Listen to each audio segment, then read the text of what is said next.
no soul, Reverend. Not in any of us. It's a fairy story. Perhaps. What do you believe? I believe there's winners and losers, and nothing else besides. Which one do you think you are? Compared to you, I'm the greatest man that ever lived. Whatever creature you worship, Mr. Bell, pray to it for humility. Good day.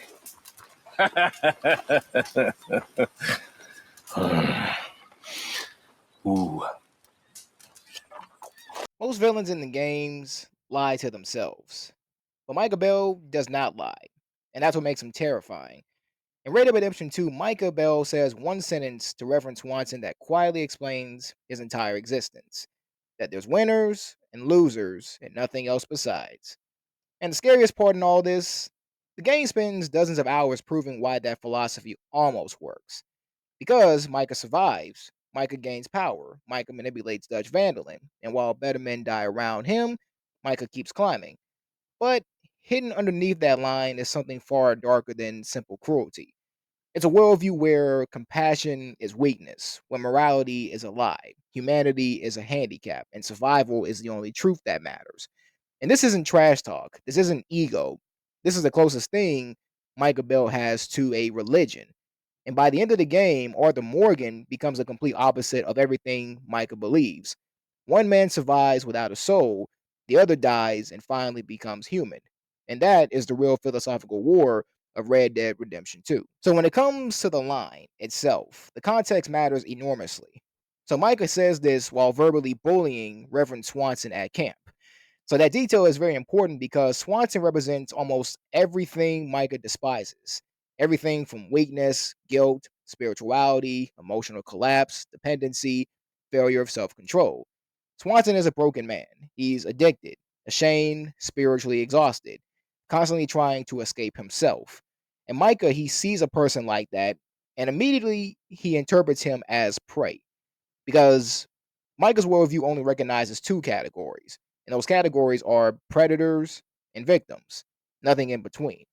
So when Micah says there's winners and losers, he's not making a philosophical observation. He's classifying human beings in general. And he's already decided that Swanson is a loser. Have you not heard, Reverend? God is dead. Keep telling yourself that, Mr. Bell. It won't make a difference.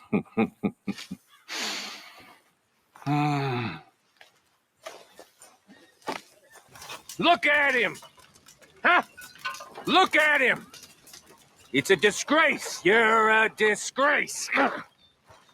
Rest of us out risking our necks so this degenerate man of the cloth can dissipate himself. Leave the morality to Dutch, Mr. Bell. I love Dutch, but he's too soft on the weak.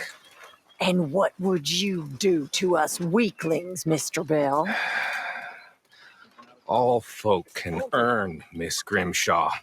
Ain't none of us so enfeebled. We need charity. Even this fool.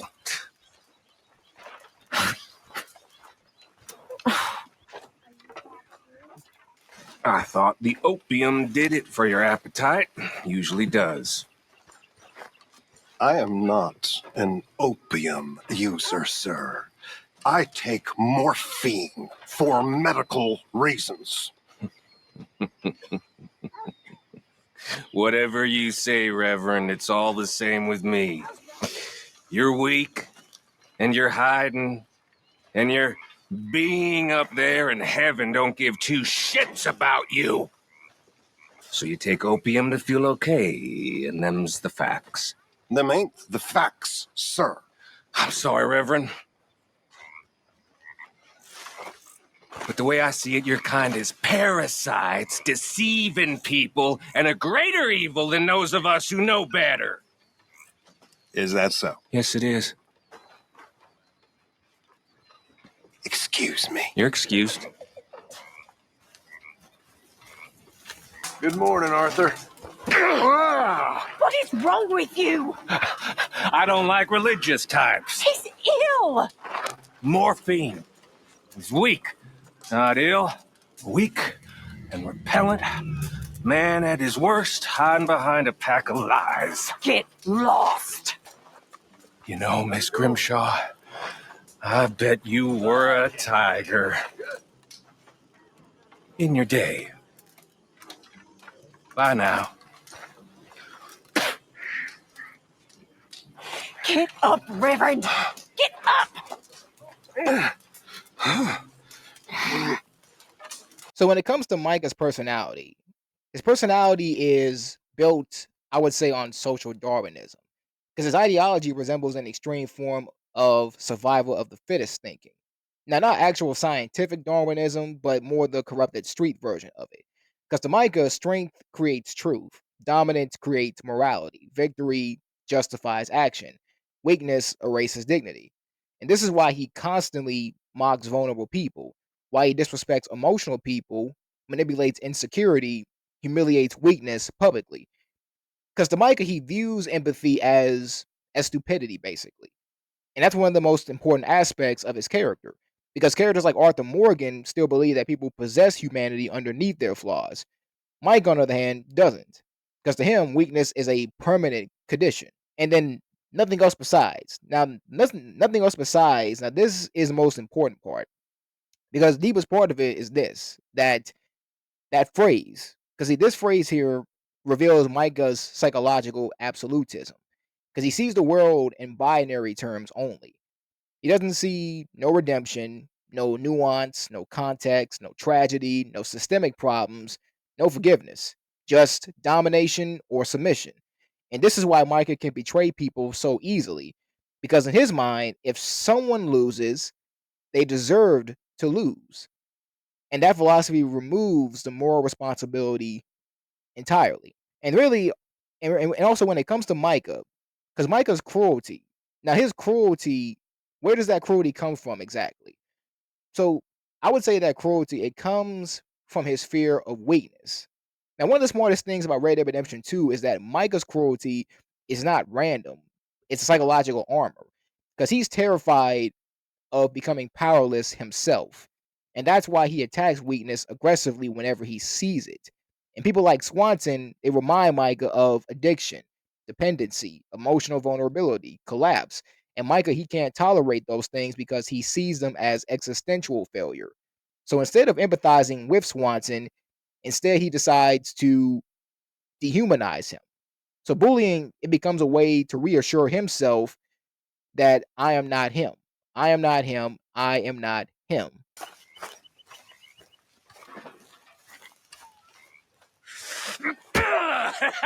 Get out of here, you damn parasite! And Reverend Swanson, when it comes to what he represents, I would say he represents the possibility of guilt. And this is another reason in why Micah hates him so much. Because Swanson is broken partly because he still possesses conscience. He feels shame. He feels regret. He knows he has failed spiritually. And Micah sees guilt as weakness. And that creates a fascinating contrast in the camp. Swanson, he suffers because he still has a soul. But Micah, he survives because he suppresses his. And that difference becomes one of the major moral divides in the game. Me and Mary Beth have been so worried about you. You girls, you have beautiful hearts. Really, you do. I don't know about that. But we care about you. You seem very sad. My life took a turn for the worse when I took up with morphine and opium. I was told it would alleviate my suffering, and in many ways, they were correct. It made all my previous suffering just seem ridiculous. Now I had real suffering, and I lost everything: my vocation, my faith, my family. And but for Dutch and you poor people, I would have lost my life long ago. I'm sorry about that. So am I. And yet I know in a few days I'll be back at it, searching for I don't know what in that stuff. I've been such a fool. Tell her, Arthur. Tell her what a fool I've been. We're all fools, Reverend.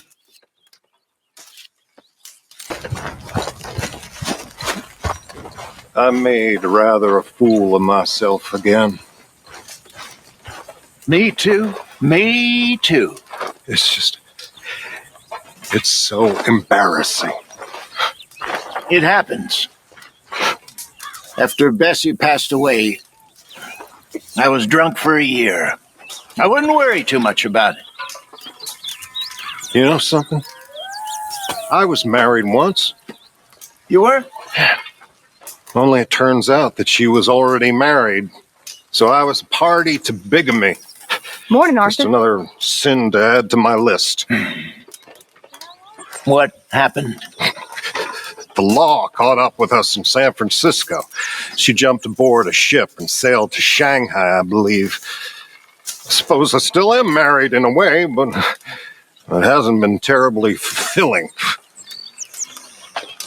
No. I suppose not.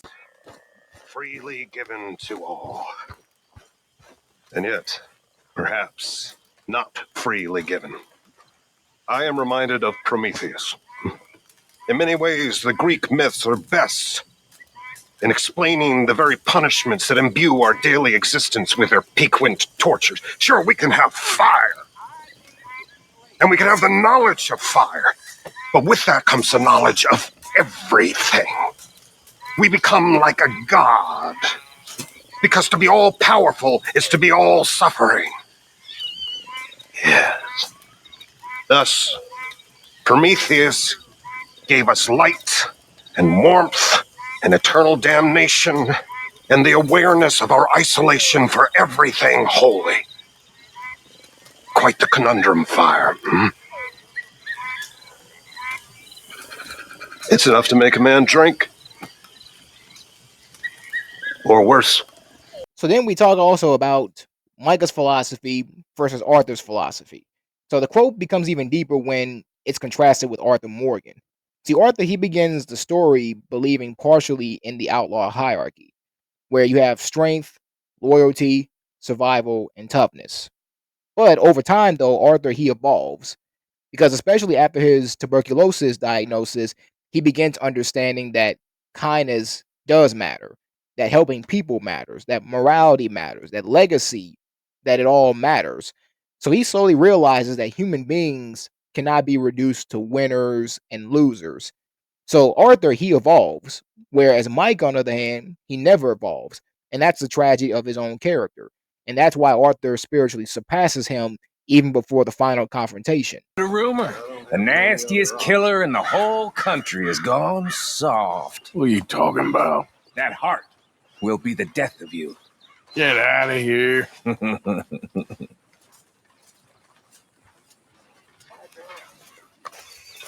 So, I heard you'd gone soft, big boy. Real soft. What are you talking about?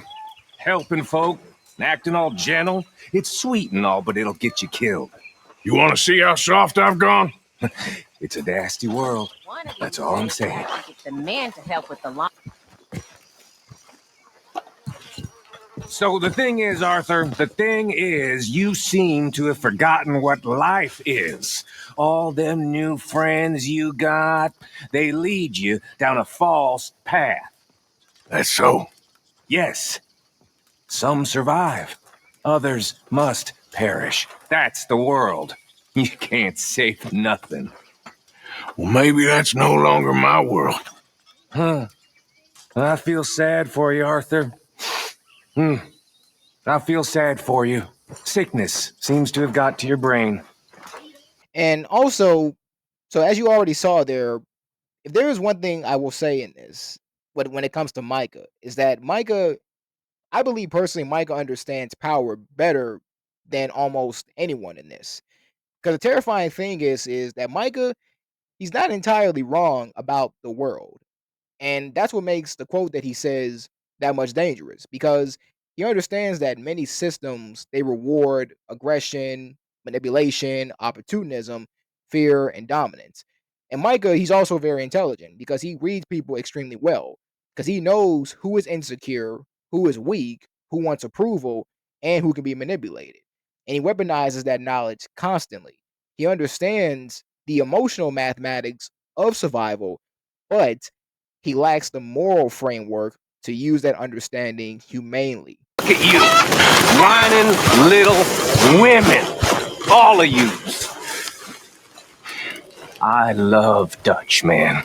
He's like a brother to me, but he attracts fools like flies to a turd. Listen, what will be, will be. Ain't nothing a fella can do about it. Ain't no one changing nothing. I got all kinds of crazy in me. Ain't nothing I can do about that. Ain't my fault. Ain't no one's fault. Just live your goddamn life, and when it's time, go out shooting. Ain't no pity. Ain't no guilt. Ain't none of that. Don't mean nothing. Ain't nothing. The sooner you fools accept that, better you'll be as men. It's kill or be killed. And right now, plenty of folk want our kind dead. So we kill. And them of us that's too weak or too unlucky, they'll be killed.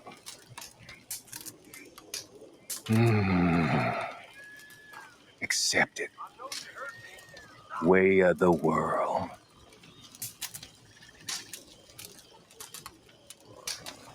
Hello, Mr. Morgan. Look who it is. You think you're quite the philosopher, don't you? I just speak the truth. You sure like the sound of your own voice. You know, boys, there ain't no being saved. Ain't no being lost. Them fights was over long ago. Or never happened, was only invented to make you feel something out of nothing. Makes no difference. Ain't sure nothing makes a difference. Can't see how. Tide comes in, tide goes out.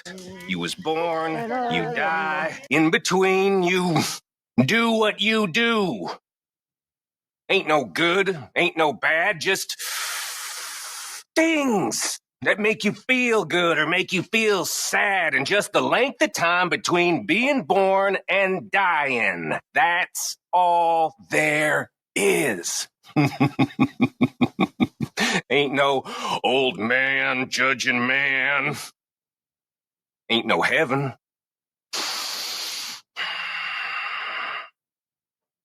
And maybe there is damnation. But I think I know what that'll be like. And I'm gonna be right at home there. That's it. See it for what the hell it is.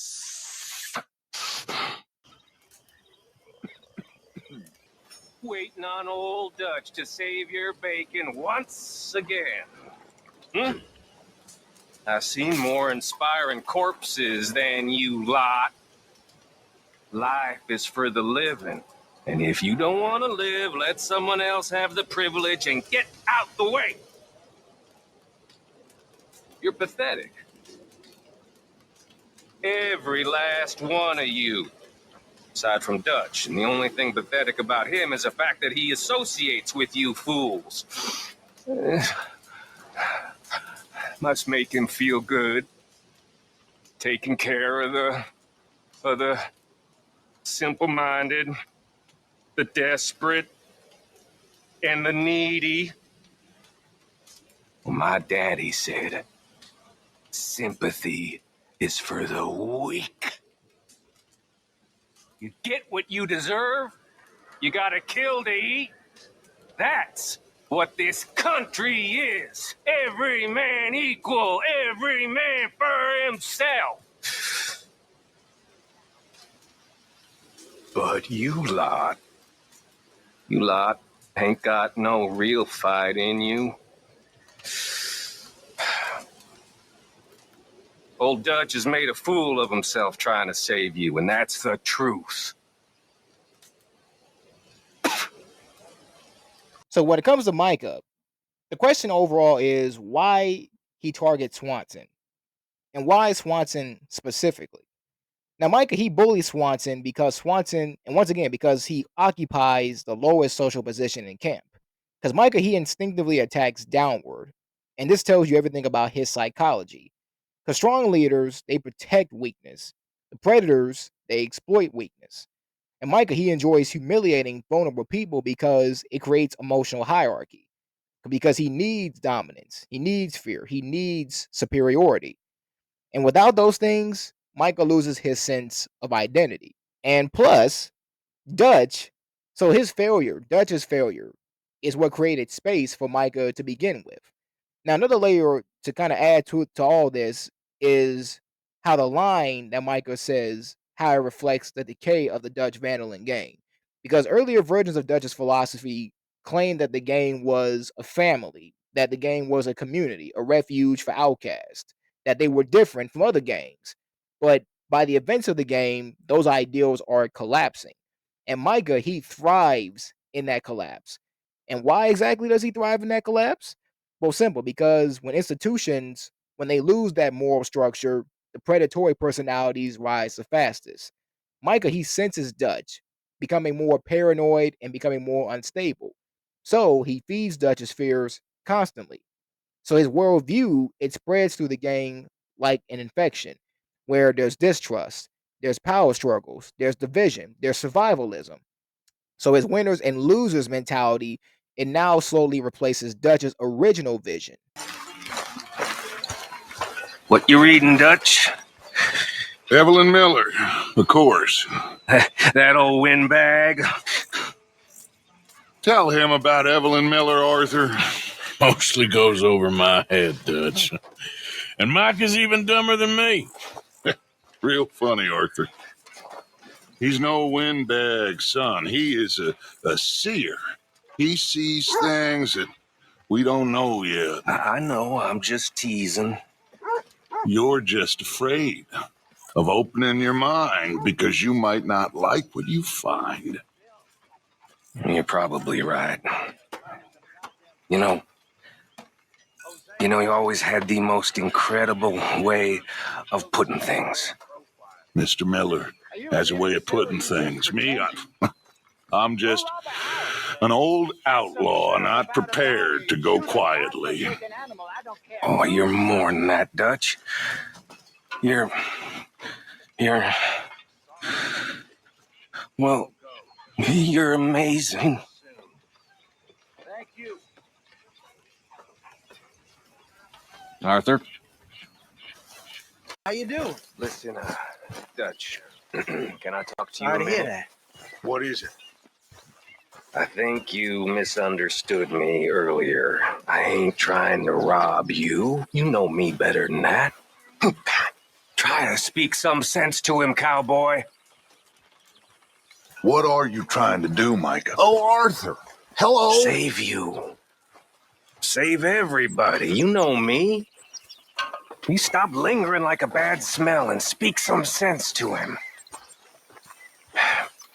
I'll go back to Blackwater and get the money. Meet you all someplace and we'll be home free. That's it. Just think about it. That's all I'm saying. Way I see it, we gotta try. I'll think about it. Thank you. You okay? I'll do whatever you say. Always. Hi there, Arthur.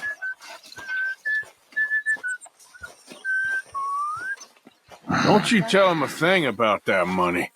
I ain't a fool, Arthur. I know. I just don't trust him. On the run with a bunch of women. All our money lost back in Blackwater. Old Dutch knows where the money is, just him and Hosea, same as usual. Well,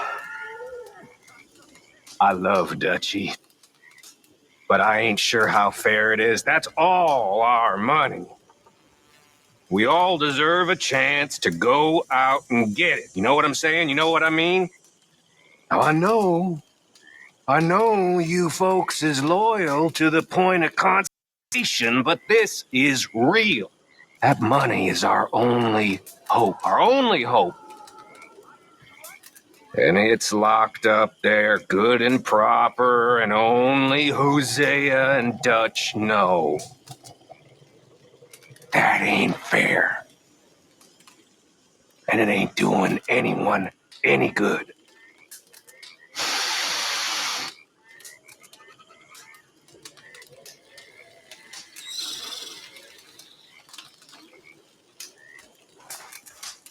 You are obsessed with that money. It's mine as much as theirs. I should know where it's hidden. No, you shouldn't. There's patrols out looking for us. I know. Can I sit? Of course. Well, as far as I can tell, we're penned in. Port, Saint Denis being watched. Major railroad junctions are being watched. There's Pinkertons out patrolling the roads. If we go all together, we're doomed. I know.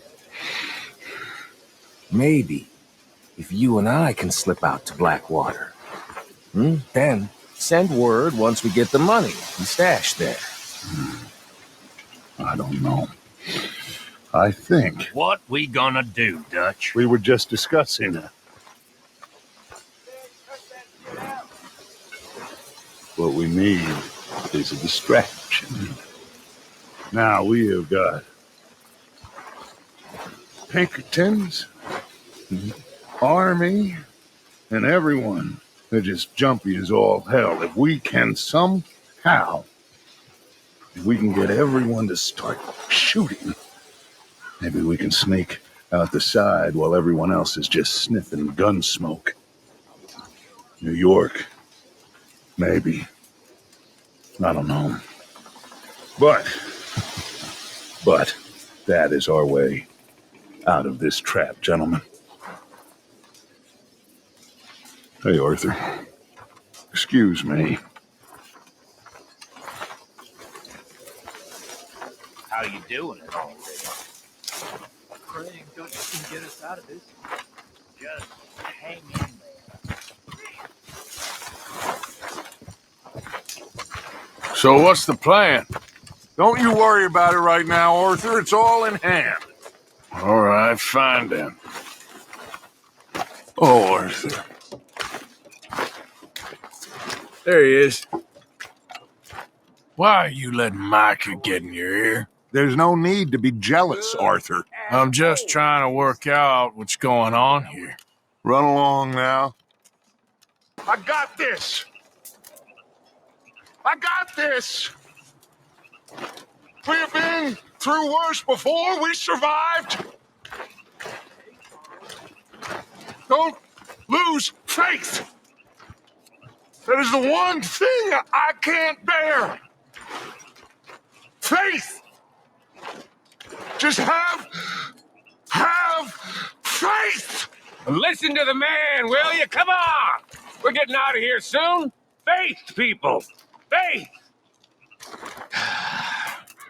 I still believe in you, old man.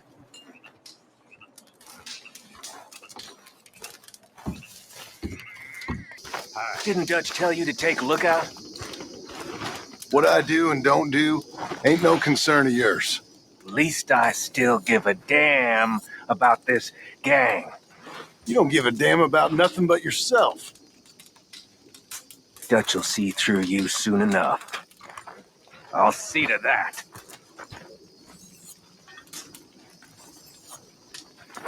Listen, folks. Abigail, all of you. No, times are tough. But with Cleet and Joe riding with us now, Dutch will see us home. See us safe.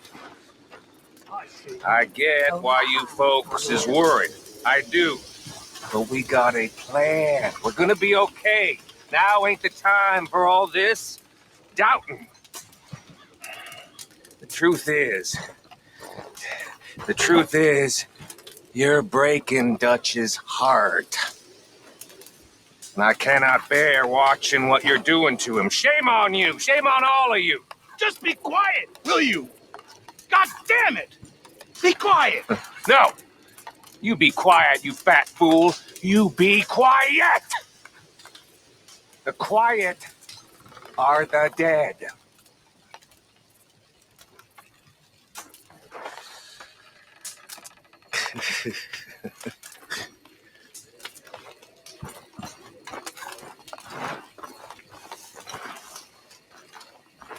Nice speech. It had to be said.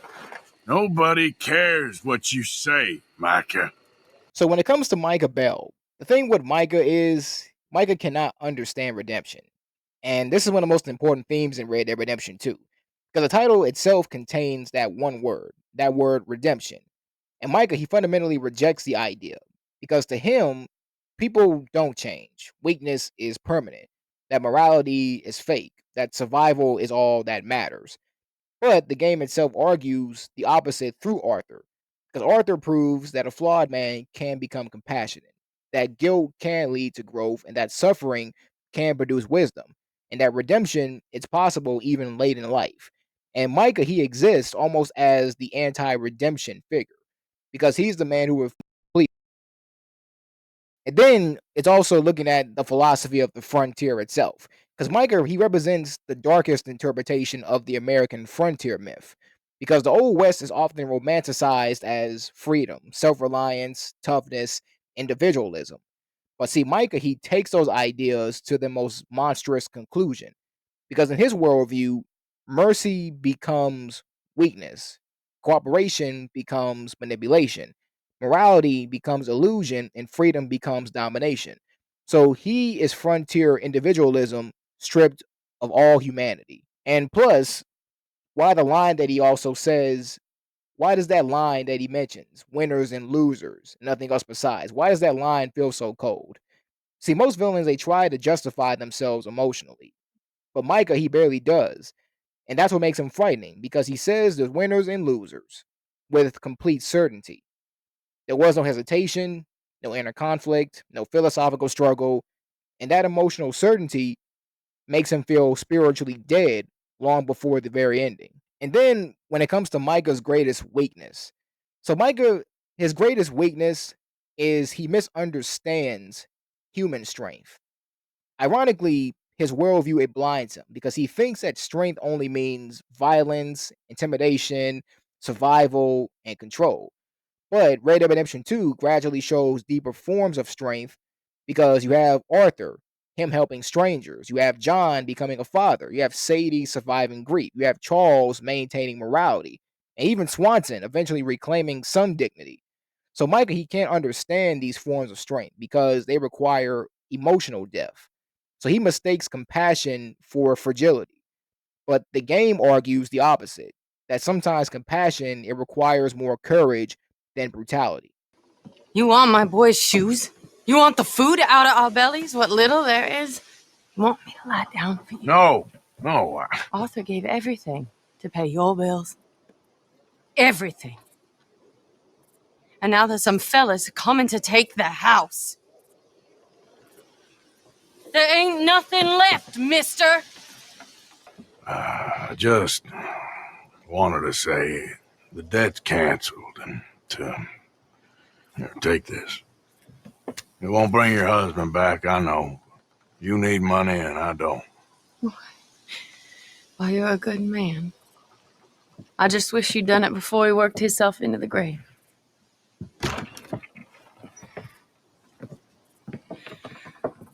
But you know, maybe you and your friend that lent him the money could do things differently. Like not threaten a man. Excuse me. I'm sorry, ma'am. I really am. 2 orphans playing at Happy Families. What a touching scene. Go to hell.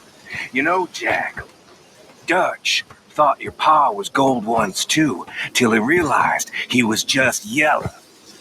Leave my son the hell alone. You got something to say?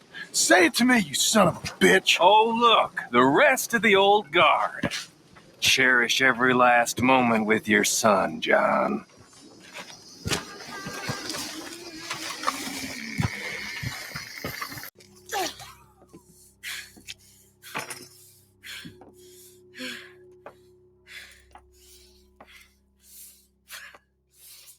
You okay? Yeah. He was a good man, my Jakey.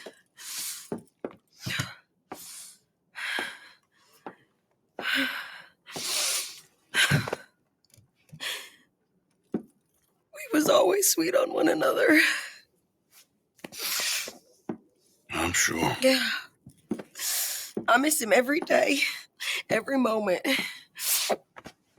They turned me into a monster, Arthur.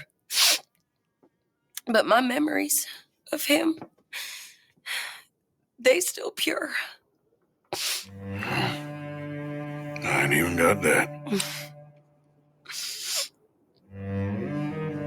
Aside from my Jake, you're the best man I've known. I know the company you keep. The competition ain't too fierce.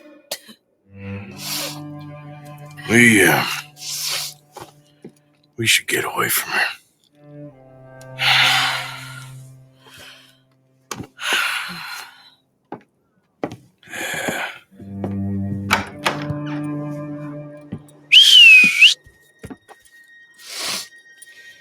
I think I need to be alone for a bit. I understand. You, might want to get yourself cleaned up. Thank you, Arthur.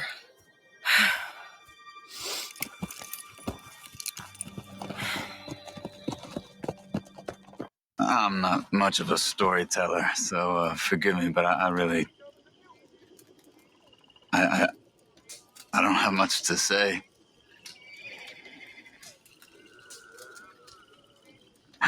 Life's always confused me. I don't feel I understand it very much. Other human beings seem to understand why they were born, but for me, it seems like I was born to hurt and suffer myself. That doesn't always seem like a really good reason.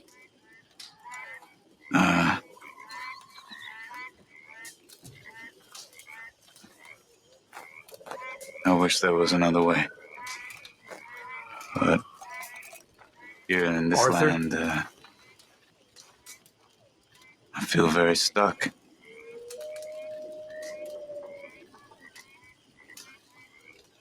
But I'm sorry to complain. This is just so.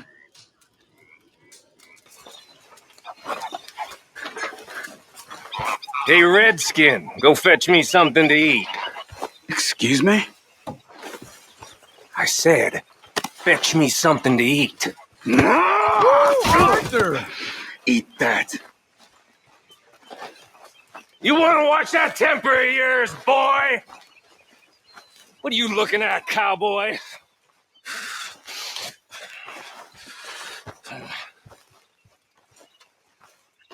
You got you good there.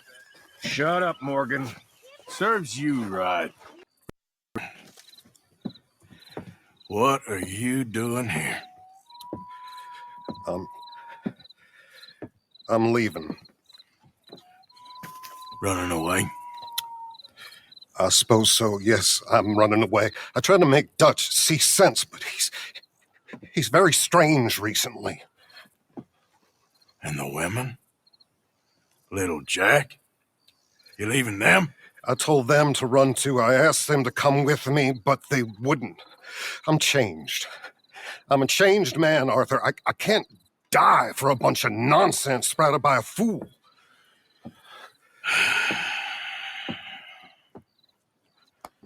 I understand.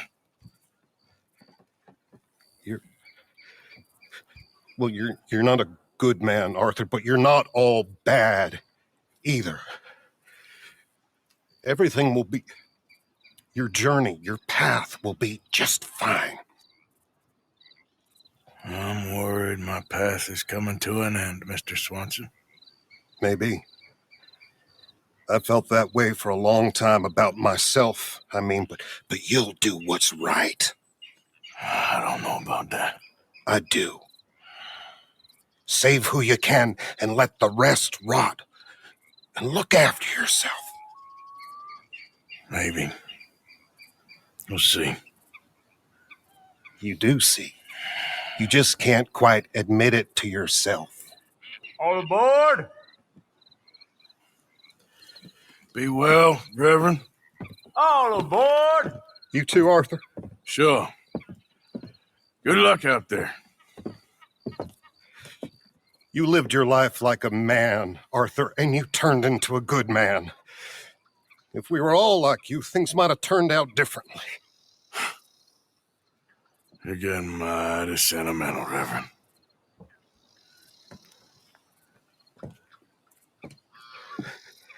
And really, there's a hidden irony when it comes to Micah. Because Micah, he calls the world winners and losers. And yet, spiritually, he may be one of the emptiest characters in the game. He survives longer than many characters, that is true. He accumulates a lot of influence. He manipulates Dutch. But internally, though, Micah never grows. He never heals. He never evolves. He never connects. See, he survives biologically, but he fails morally and spiritually. Arthur, he dies physically, but he achieves redemption. And that contrast is the entire philosophical war of the game. So the terrifying part of Micah's worldview is that on the surface, it appears to work. Because in the world of Red Dead Redemption 2, kindness, it gets people killed. Loyalty gets exploited. Hope gets crushed. And the people who hesitate, they often die first. And Micah understands that reality better than almost anyone in the game. And that is why he becomes so dangerous. Because he weaponizes the harshness of the world into a philosophy where if the world is cruel, then cruelty is intelligence. If weakness gets punished, then empathy is weakness.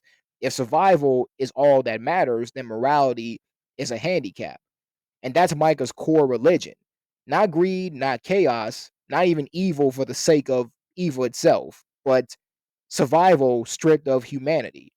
And that's where the hidden irony becomes so devastating. Because Micah, he spends the entire game mocking people like Arthur, mocking people like John, and even Reverend Swanson, all for being weak, emotional, conflicted, or morally uncertain.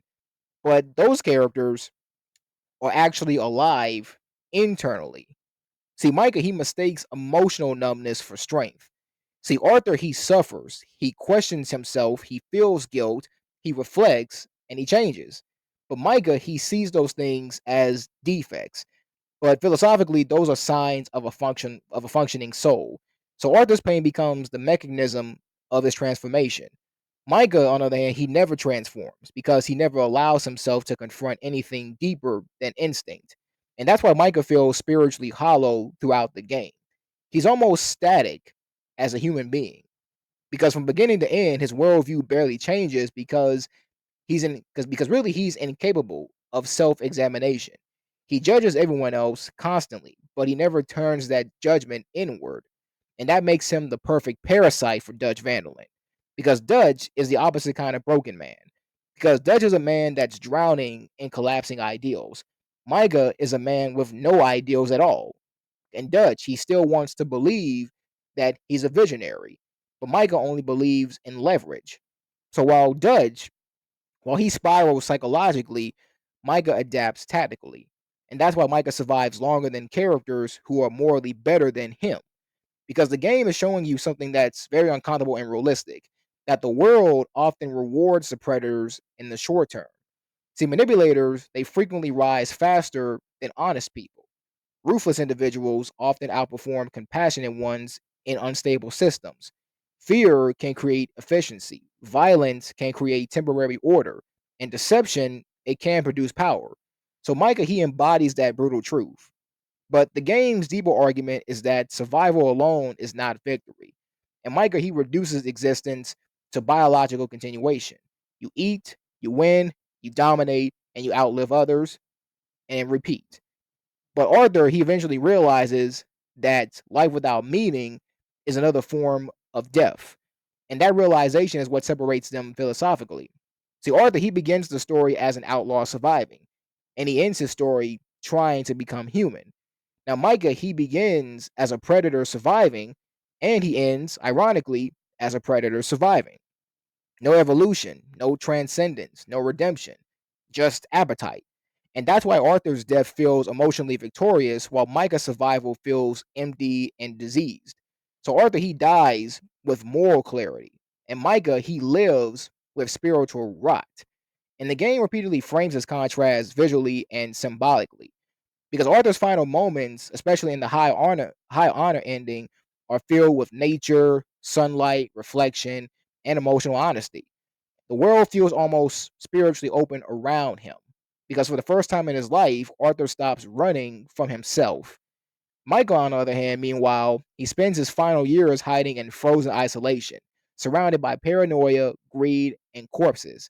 And even after winning, he has nothing meaningful to protect except money and ego. And that is the final philosophical trap of Michael Bell. He confuses dominance with fulfillment, but domination is an endless hunger. It never resolves itself. Because you have a man who only lives to win eventually loses the ability to understand love, peace, trust, forgiveness, or redemption. See, Micah, he survives the collapse of the game, but not because he transcended the chaos, he simply became one with it. And that's why the contrast between Micah and Arthur becomes the central philosophical war of the game. Because it's a human being defined by survival or by what they can become while surviving. So that's the thing. Is a human being defined by survival or by what they become while surviving? And Micah's answer is in his mind, only the strong deserve to exist. Arthur's final answer becomes what matters is trying to do something good before you're gone. So one man dies redeemed, the other lives empty. And Red Dead Redemption 2 ultimately argues that redemption, even imperfect redemption, is worth more than victory without a soul.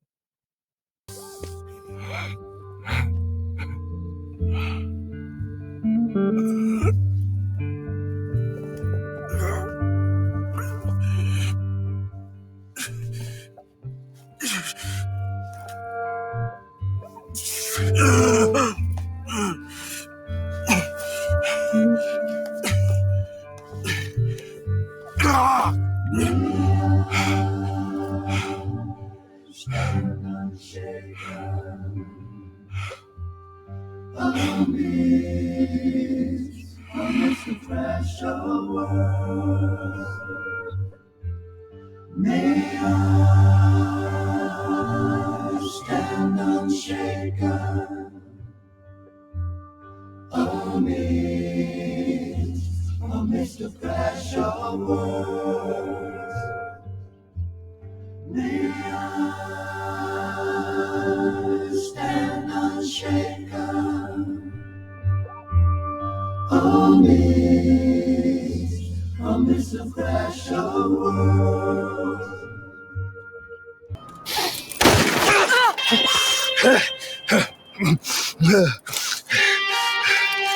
You shot me.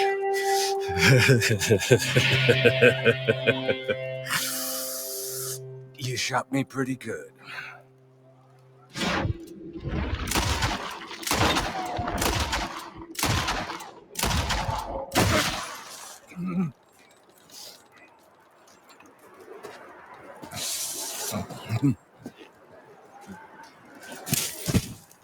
So Michael's quote, I believe there's winners and losers and nothing else besides. So really, this quote alone, it's really a worldview, a survival doctrine, a justification for cruelty, a rejection of empathy, and a fear of weakness disguised as strength. Because really it explains on why Micah bullies people, why he manipulates Dutch, why he betrays the game, why he despises vulnerability, why he cannot comprehend redemption. And most importantly, the game ultimately challenges Micah's philosophy completely. Because Red Dead Redemption 2 argues that human beings are more than winners, losers, predators, and victims. People are complicated. Simple as that. Broken people can change, weak people can endure, and flawed people can redeem themselves. Micah never understands that. And that failure makes him one of the most spiritually hollow characters in all of modern gaming.